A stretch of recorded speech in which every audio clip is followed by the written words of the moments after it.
আসসালামু আলাইকুম, কেমন আছেন সবাই? আমি আলহামদুলিল্লাহ। বাসায় আসলাম একটু আগে।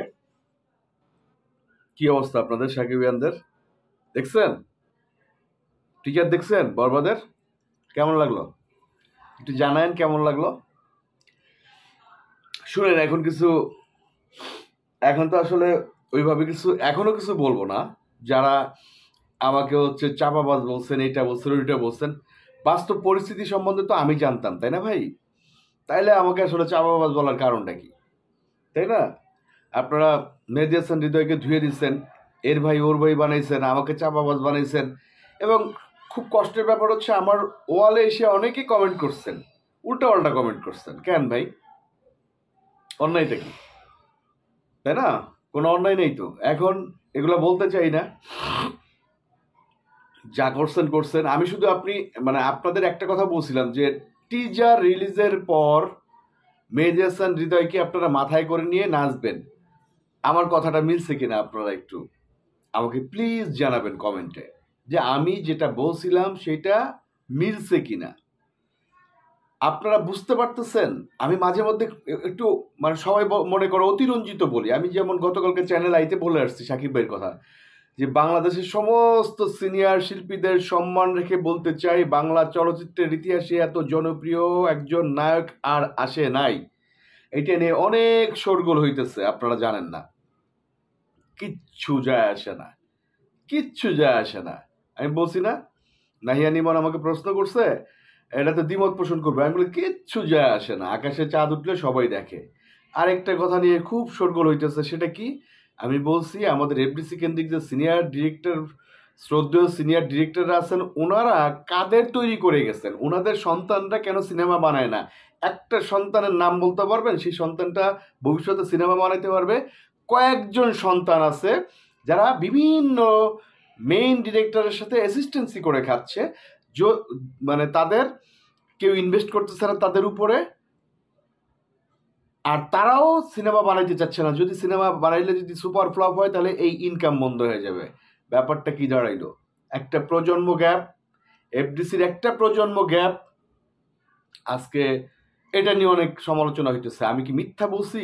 প্রথম যে কথাটা বলছি যে বাংলা চলচ্চিত্রের ইতিহাসে সমস্ত শ্রদ্ধেয়কে রেসপেক্ট দিয়ে বলতে চাই, এত বড় জনপ্রিয় আর্টিস্ট আর আসে নাই, মিথ্যা বলছি। দ্বিতীয় কথা বলছি যে আমাদের যত সিনিয়র যত পরিচালকরা আছেন, পরিচালক স্যাররা আছেন, ওনাদের নিজস্ব কোনো সন্তানকে তৈরি করে যান নাই যে পরবর্তীতে সিনেমা বানাবে। আমি কি মিথ্যা বলছি? মিথ্যা বলছি? বলি নাই। কিন্তু এই কথাগুলো বলতে কলিজা লাগে, আমার পাথে মাথা পর্যন্ত কলিজা। আমার দাদা যখন হজ করছে শিপে কইরা, তখন ওই এলাকায় সৌদি আরবের নাম অনেকে নিতে পারতো না। আমার বাপের যখন বন্দুক, ওই বাগেরহাট ডিস্ট্রিক্টে 2-4টা বন্দুকের ভিতরে আমার বাপের একটা 2 নালা বন্দুক ছিল, যেটা লাইসেন্স এখন আমার ড্রয়ারে। অতএব সবাই আসলে চামচানা, সবাই তেলবাজ না। আমি জাহিদ ঘরে বসে অ্যাক্টিং করি, একটা কথা বলি না? আমার অনেক সিনেমা করার দরকার নাই। ফ্রেন্ড লিস্ট 5,000 থেকে আনছি 1500। অত ডিরেক্টর দরকার নেই, আমার 4-5 জন ডিরেক্টর দরকার যারা কাজ করে।